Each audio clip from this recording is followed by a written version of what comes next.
So as we were discussing about glomerulonephritis today we'll get into the types of glomerulonephritis. Now, based on the degree of glomerular damage and based on involvement, your glomerular diseases can be classified into two main categories. One is primary glomerulonephritis and then secondary glomerulonephritis. The difference being, primary glomerulonephritis is a problem in which the primary site of damage or the initial point of damage is your glomeruli, okay, in which glomeruli are the predominant site of involvement. Secondary glomeruli, on the other hand, will be conditions in which the patient has some other systemic disease. So, for example, they have diabetes or amyloidosis or some other condition, and due to that, there is glomerular disease, glomerular damage, leading to glomerulonephritis. Okay, those are the main two categories. Primary glomerulonephritis is the primarily involved glomeruli, glomerular damage. Secondary glomerulitis is because of a secondary condition. There is some other condition in the body because of which there is glomerular damage. Now, coming to primary glomerulonephritis, primary, one second, primary GN. Okay, glomerulonephritis को GN बोल के abbreviate करते हैं. So, primary glomerulonephritis is of 9 types totally. Will not get into the details of all of them. I'll tell you about two of them somewhat in detail and the rest of them briefly, because again you do not need that much of information. Now, coming to primary glomerulonephritis का first type, we have acute glomerulonephritis. Acute GN. Okay, obviously, as the name suggests, it occurs very, very quickly, and etiological, based on the etiological agent, it can be of two main types. It can be either post-streptococcal GN or it can be non-streptococcal GN. Okay, so acute glomerulonephritis is a condition in which glomerulonephritis is occurring very, very quickly in a patient, and it is of two types. So, A, acute post-streptococcus or coccal glomerulonephritis, and B, acute non-streptococcal GL. Okay, difference क्या है? Pretty much apparent with the name itself. First one will be because of streptococcal infection, in the sense that the patient will have, generally it is children who get affected with glomerulonephritis, specifically acute glomerulonephritis more. Okay, adults can also have them, but more often than not, adolescents and adults who have glomerulonephritis have got them from someone else. Okay, the infection, the same infection that caused it in children, that same infection was transmitted to a child, to an adult or an adolescent, and then they'll have glomerulonephritis. Directly glomerulonephritis होने के chances कम है. Okay, in adults it does happen though. Main category will be 6 to 16-year-olds. Okay, those will get acute post glomerulonephritis, the A1.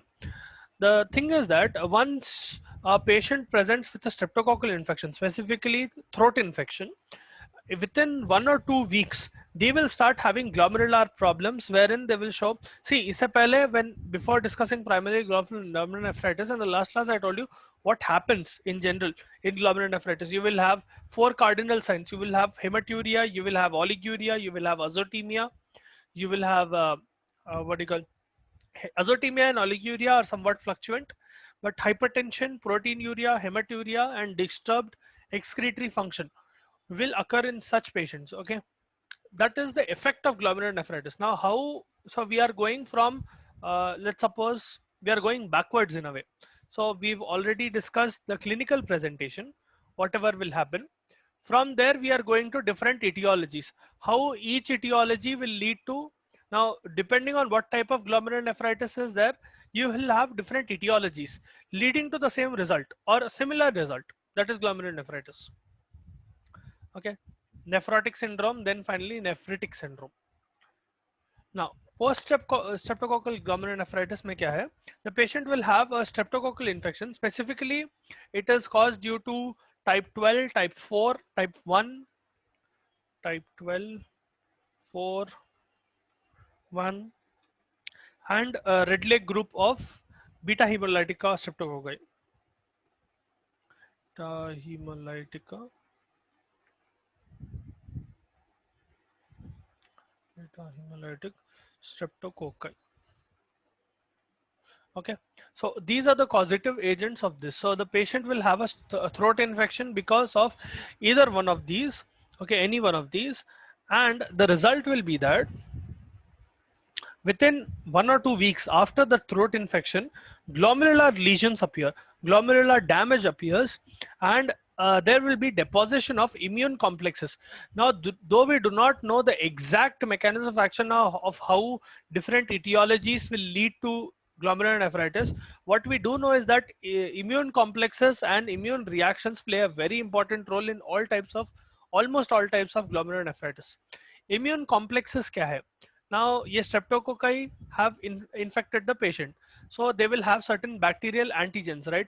Endogens and all of them, they will be bacterial antigens. These antigens, technically, whenever they are present in your body will start making antibodies.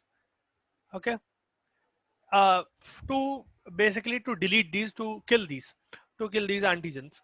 Now what will happen is these antigens, let's suppose, is combining with this body, and this is a immune complex, antibody antigen complex बोलते हैं उन लोगों को, या immune complexes बोलते हैं.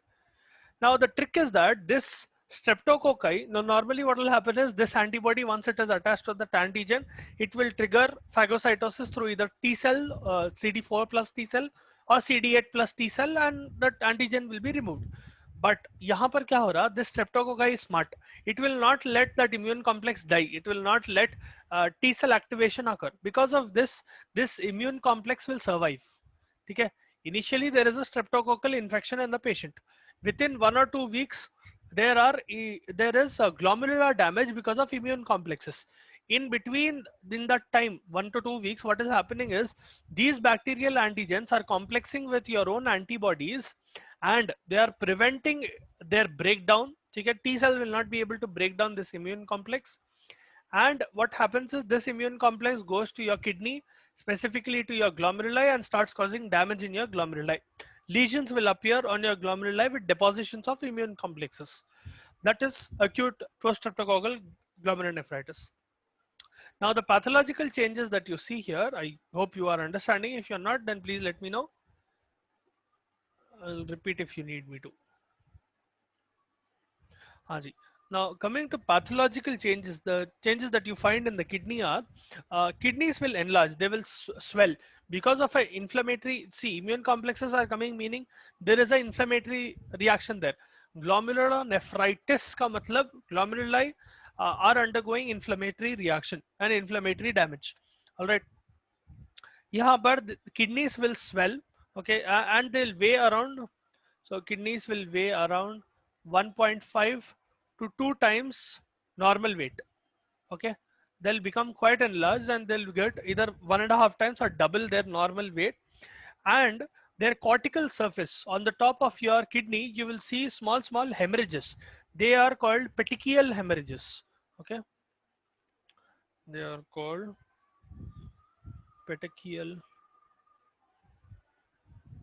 These are the result of small areas of hemorrhage and small areas of damage. It will look like the kidney has been flea bitten.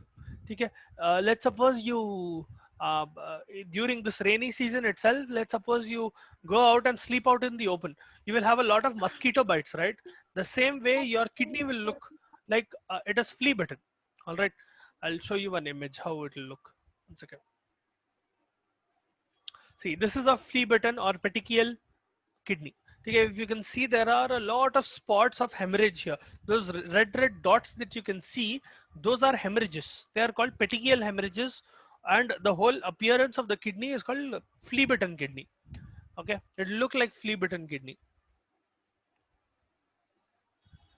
Now, what do you see? The microscopic findings that you see in acute post-strep glomerulonephritis, the main change that you will see is in glomeruli. Okay, in your glomeruli is affected diffusely, in the sense that it will become hypercellular and it will become enlarged. So this fellow becomes hypercellular and enlarged. Now, why is it becoming hypercellular? Think of it this way. Near your glomeruli, there is an inflammatory reaction occurring, meaning there will be edema, there will be cells dying, and there will be eventual fibrin coming into picture. Fibrin is a growth factor.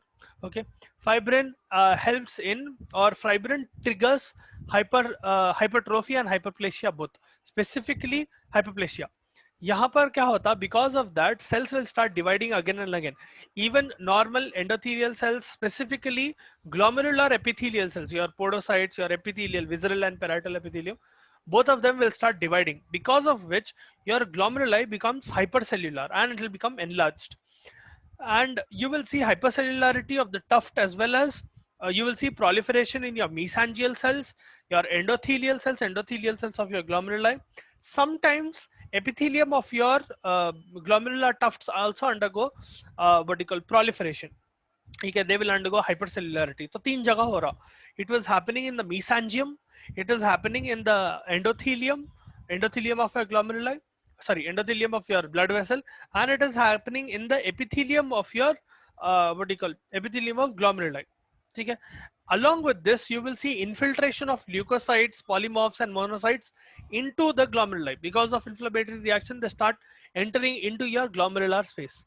I strongly suggest that you go over the kidney anatomy and the anatomy of nephron and glomeruli once before you start learning about glomerular nephritis. It will become much more easier if you know in mind what is where. Okay?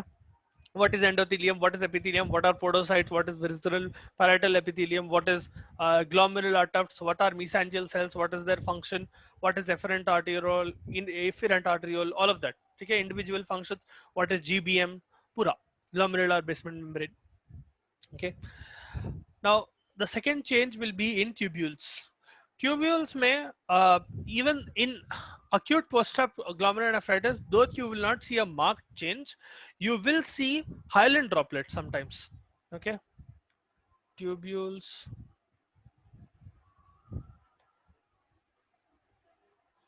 present with hyaline droplets occasionally.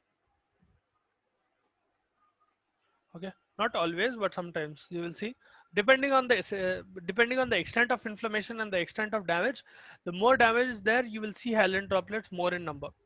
Interstitium will undergo an edematous reaction because of continuous infiltration of leukocytes. There will be a change in osmotic potential, and obviously if there is an inflammatory damage, you will have edema, right?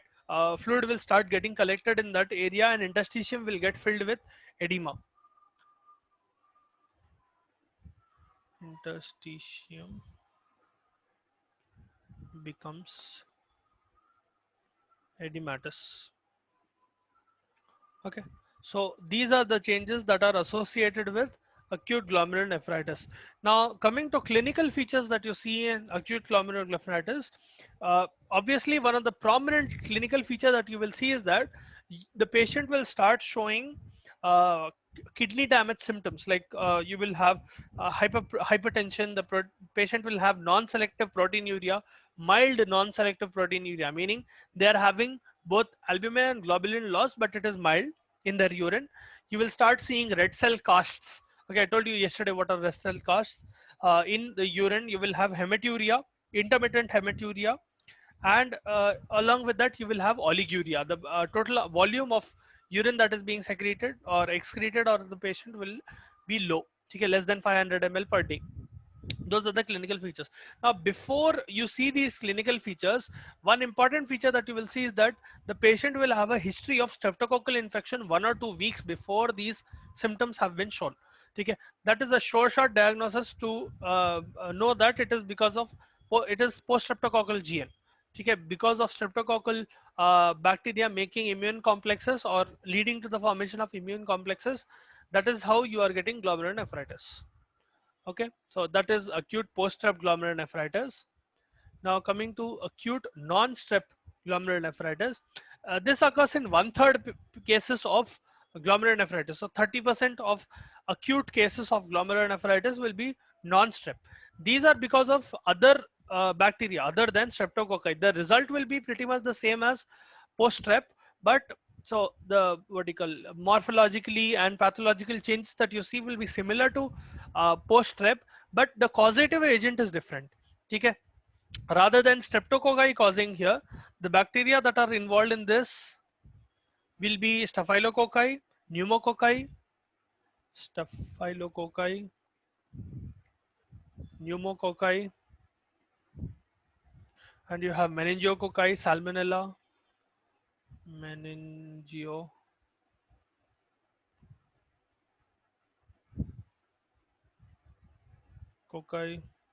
salmonella,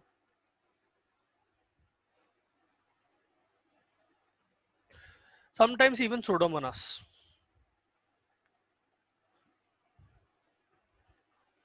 Okay, Pseudomonas. Right.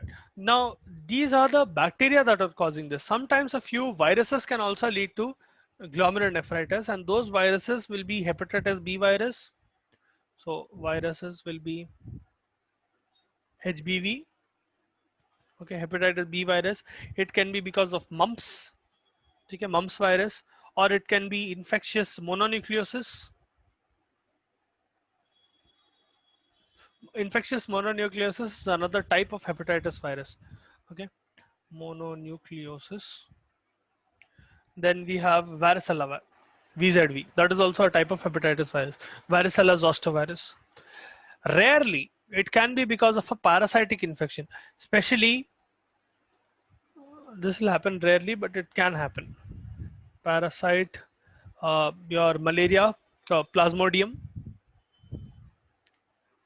It can be due to malaria, or it can be toxoplasmosis, and sometimes schistosomiasis. Okay, so these are what do you call, the common types of bacteria, viruses, and parasites that can lead to acute non-stop glomerulonephritis. The changes that you will see will be similar to uh, acute glomerulonephritis. The only difference is that the causative agent is different in this.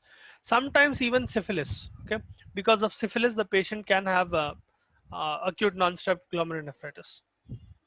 Now coming to the other types, so this was acute glomerulonephritis, the first type of primary glomerulonephritis.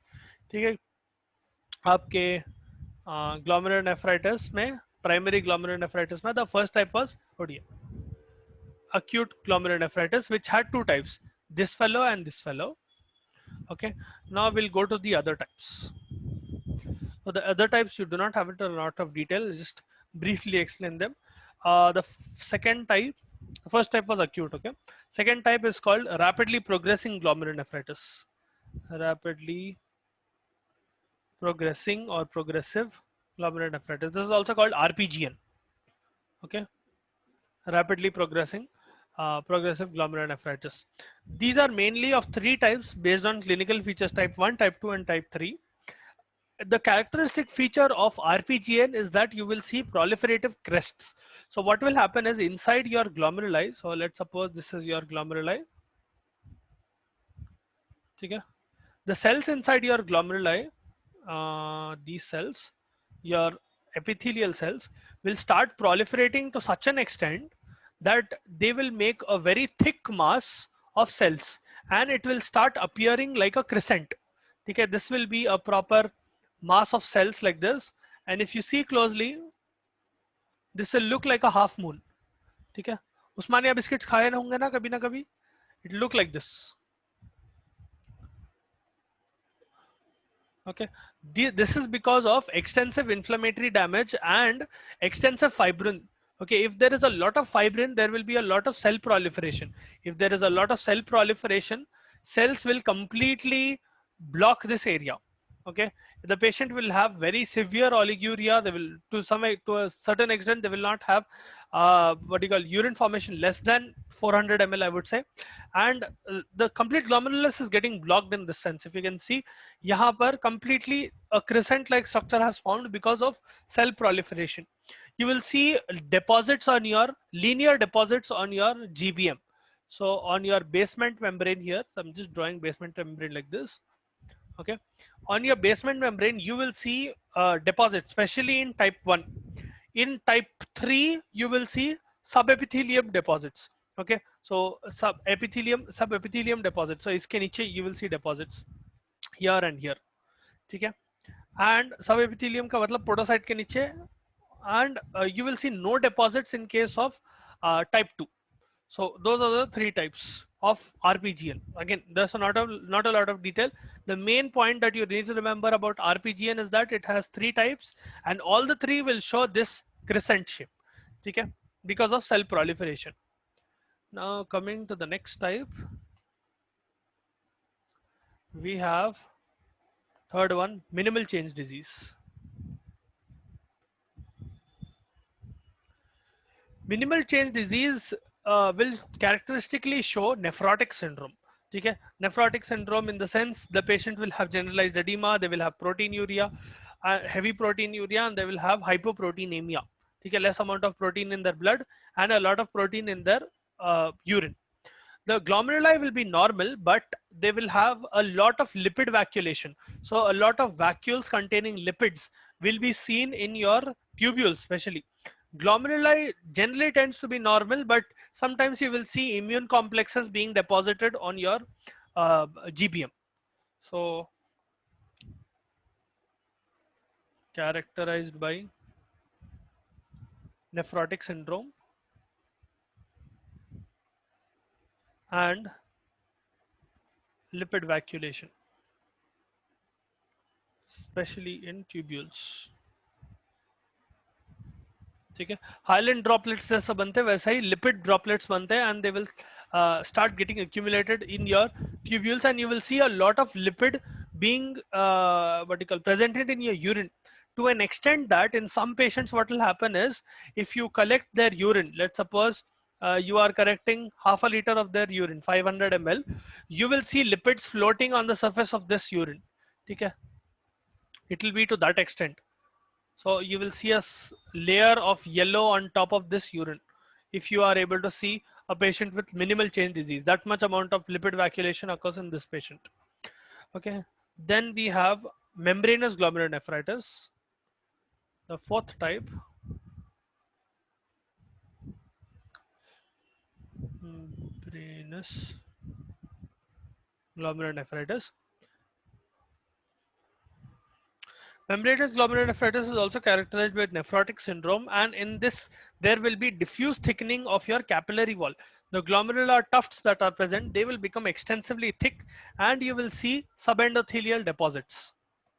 So characterized by nephrotic syndrome, the patient will have capillary thickening, diffuse capillary thickening, and the patient will have a lot of subendothelial deposits, epithelial deposits, sorry. Okay. Remember, endothelium is present in your tuft. Epithelium is, whenever epithelium is mentioned, it is in your glomeruli. Okay. Then we have the fifth type, membrane proliferative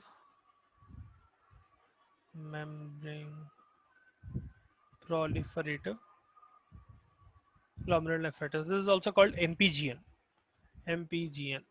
Okay. Minimal change disease is also called MCD. Okay. Now, membrane proliferative glomerulonephritis will generally present with nephritic syndrome. Okay, so nephritic syndrome में क्या हो रहा है? You will have hematuria, red cell casts. You will have RBCs, dysmorphic RBCs being seen in your what do you call urine. Dysmorphic RBCs because they are trying to wriggle out of those fenestrations that are present in your glomeruli, those windows that are present in your glomeruli. The patient will have azotemia. Oh, yesterday I told you I'll tell you the difference between azotemia and uremia, right? Now what happens is, in case of glomerulonephritis, because of inflammatory damage, urea and creatinine start accumulating in the body.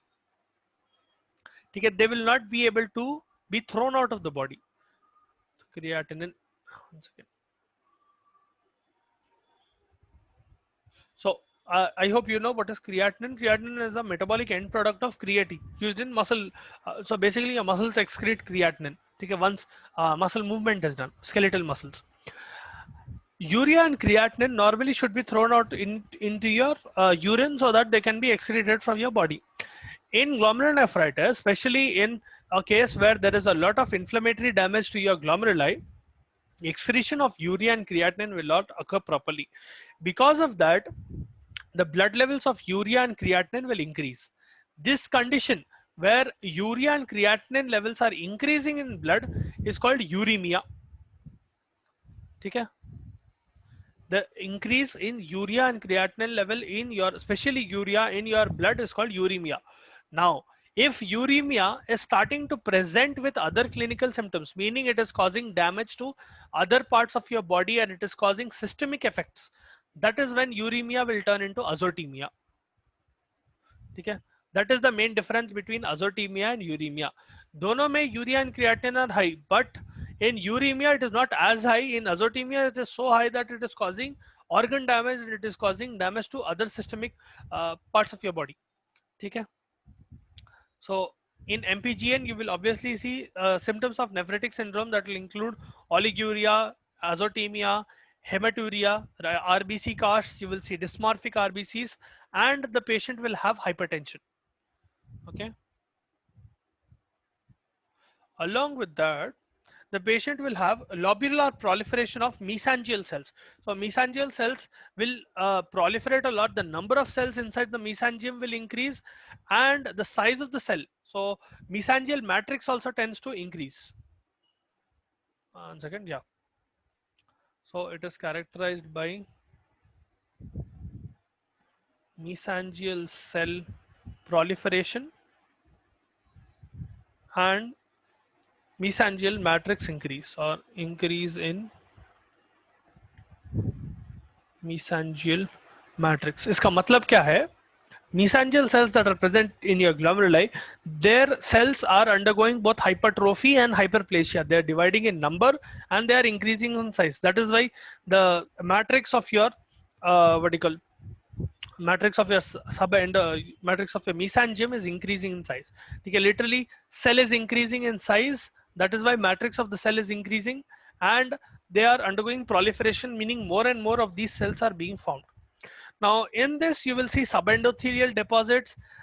In one type, there are three types in MPGN. Okay, type 1, type 2 and type 3, same like RPGN. In type 1 you will see subendothelial deposits. So type 1 will be characterized by subendothelial deposits. These are immune deposits. Okay, immune deposits as in you will mainly see IgG and IgM, or both of them. You will either see generally क्या होता glomerulonephritis में, the immune complexes that you see is IgG type. Once it is resolved you will see IgM types. Sometimes though you will see both IgG and IgM, and there are some special proteins also that you will see. Those include complement protein 3, and you will see something called propyridine.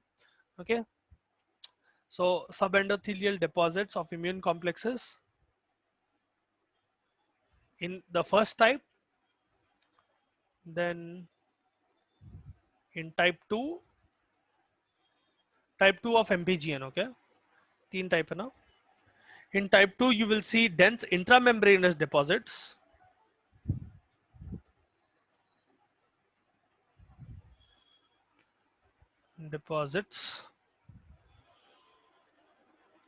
and in type 3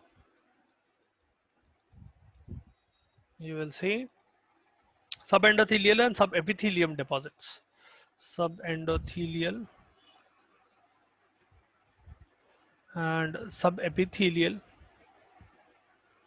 deposits. So these are the three characteristic features of your MPGN. Now coming to the next type, these are up to 5 types. So coming to the next type, that is focal glomerulonephritis. Focal glomerulonephritis. This is characterized by one main symptom, which is hematuria. Okay, इसमें क्या होता, you will have focal and segmental proliferation of mesangial deposits. Okay, in your mesangium there will be deposition, and it will be focal and segmental, in the sense that, let's suppose these are your mesangial cells, and this is your glomerulus. Okay, and here we have your glomerular tufts.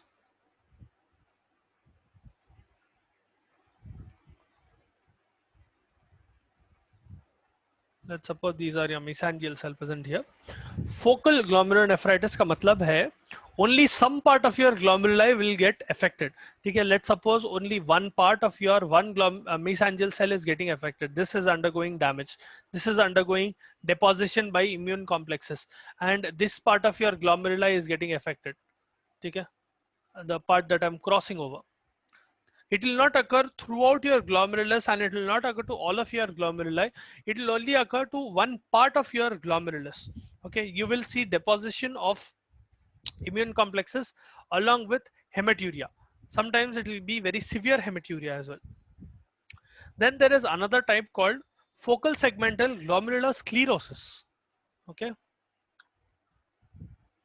focal segmental glomerulosclerosis. Now this is slightly different from glomerulonephritis. This is called FSGS. ठीक है, इसमें क्या होता, the patient will show with nephrotic syndrome. So there is characteristic nephrotic syndrome, and the patient will have focal and segmental sclerosis of your glomeruli. So there will be sclerosis. Sometimes you will also see hyaline deposits. So this is characterized by sclerosis and hyalinosis. Okay, hyaline deposition. Now in the previous case, as you saw, segmental damage occurring, right? The same way यहाँ पर segmentally you will see sclerosis. So let's suppose I am using pink color for sclerosis. Now the same way here, instead of immune deposits occurring, यहाँ पर sclerosis will occur and hardening of those cells will occur. They will undergo fibrotic damage and there will be hardening of those cells, hardening of those areas of glomeruli, or it can be hardening of mesangial cells. ठीक है, again it is focal and segmental, meaning one area and one segment of your glomeruli will get affected. Then we have something called IgA nephropathy.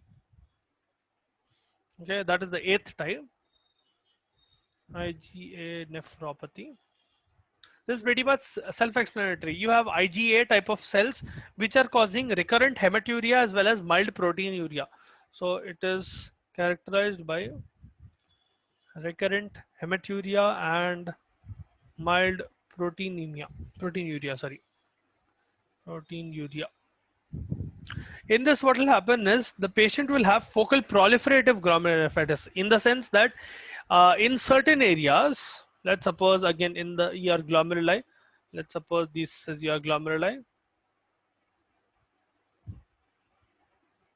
Okay, wherever IgA nephropathy is occurring, let's suppose this area is getting deposited with IgA type of immunoglobulins. This IgA will start causing proliferation of those cells. So the cells that are present in this area, they will start dividing like crazy. Okay, that is why it is called focal proliferative glomerulonephritis. Now IgA nephropathy may, you can see several different types of problems, in the sense that यहाँ पर what we know is that the triggering factor is IgA, but what will happen from IgA can be very varied, in the sense that some patients will have what do you call this thing, proliferation of your glomeruli, or some patients will have MPGN. So from IgA nephropathy other things can develop. Okay, so in the sense that initially there is IgA deposition, okay, which is causing recurrent hematuria and mild proteinuria, and from there the patient can develop either focal proliferative glomerulonephritis, or the patient can develop focal segmental glomerulonephritis. So from here on out it can develop into other types of glomerulonephritis, or they can present with MPGN, membranoproliferative glomerulonephritis. Rarely it can also cause RPGN, rapidly progressive glomerulonephritis. So यहाँ पर what we do know is that IgA is the main cause, and IgA is causing other types of glomerulonephritis. Now generally in this, your mesangial deposits are seen, especially of IgA. Without any IgG, you will see C3 proteins and propyridine present in your mesangium. Mostly occurs in children and young adults. Okay, and it will present with nephrotic syndrome as well. Then the last type of glomerulonephritis is chronic glomerulonephritis. Now chronic glomerulonephritis is a condition in which is also called end stage renal disease or end stage kidney disease, yeah, end stage renal disease. I'm sure you must have come across this ESRD, ESKD बोलते हैं उसको, या chronic glomerulonephritis. This is a condition in which there is irreversible renal damage. Okay, you will have to replace the kidneys. There will be severe damage to your kidneys which is not reversible in any case. There will be your kidney will get small and contracted. You will have a hyalinized glomeruli. The glomeruli will completely decrease in number, and you will see a lot of hyalinization of your glomeruli. They'll become completely useless. Tubules mostly disappear or they will undergo atrophy. Okay, that is why you will need to change or transplant new kidneys in such patients. That is chronic glomerulonephritis. Now tomorrow I'll start secondary glomerulonephritis. This will end our primary glomerulonephritis. These are all the conditions in which glomeruli are the primary cause or they are the primary site of involvement. Secondary glomerulonephritis means there is some other condition because of which the patient is having glomerular damage. Okay, so I hope you understood. If you have doubts, please